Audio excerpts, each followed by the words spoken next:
merata. Yang kaya makin kaya, yang miskin makin miskin. Yang kaya makin kaya, yang miskin makin miskin. Negara bukan milik golongan, dan juga bukan milik perorangan.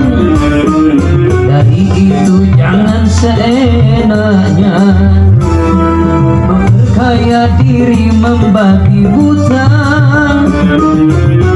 Seluruh harta kekayaan negara hanyalah untuk kemakmuran rakyatnya. Namun hatiku selalu bertanya-tanya, ya, kenapa kehidupan tidak merata? Yang kaya makin kaya, yang miskin makin miskin. Yang kaya makin kaya, yang miskin makin miskin.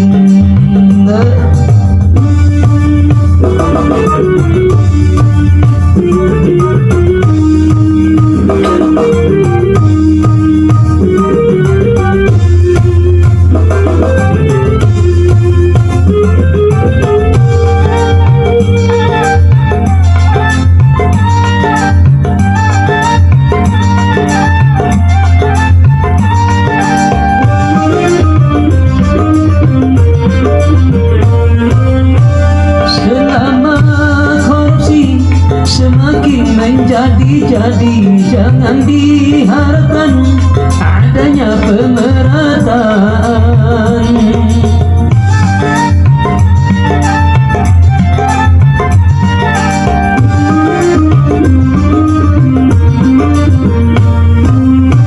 Hapuskan korupsi di segala birokrasi demi terciptanya keadilan yang merata. Bukankah cita-cita bangsa mencapai negeri makmur sentosa?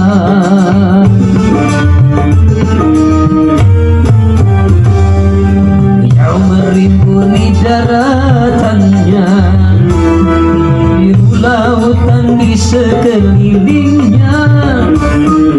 Itulah negeri Indonesia, negeri yang subur serta kaya raya. Seluruh harta kekayaan negara hanyalah untuk kemakmuran rakyatnya. Namun hatiku selalu bertanya-tanya, ya, kenapa kehidupan tidak merata? Yang kaya makin kaya, yang miskin makin miskin. Yang kaya makin kaya, yang miskin makin miskin.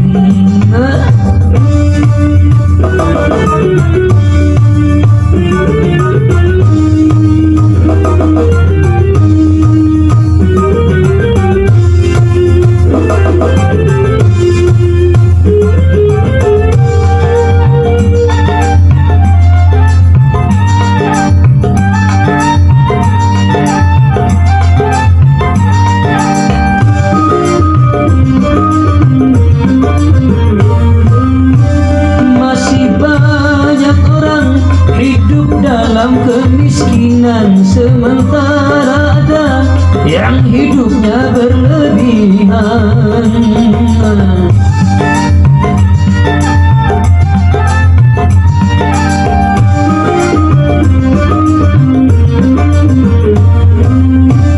Jangan dibiarkan adanya jurang pemisah yang makin menyengat antara miskin dan kaya.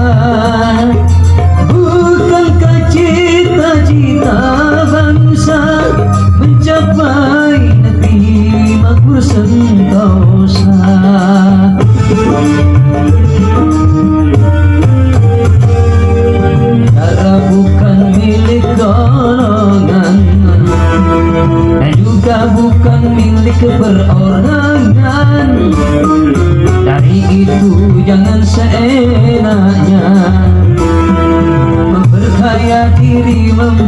babi buta. Seluruh harta kekayaan negara hanyalah untuk kemakmuran rakyatnya. Namun hatiku selalu bertanya-tanya, ya, kenapa kehidupan tidak merata? Yang kaya makin kaya, yang miskin makin miskin. Yang kaya makin kaya, yang miskin makin miskin.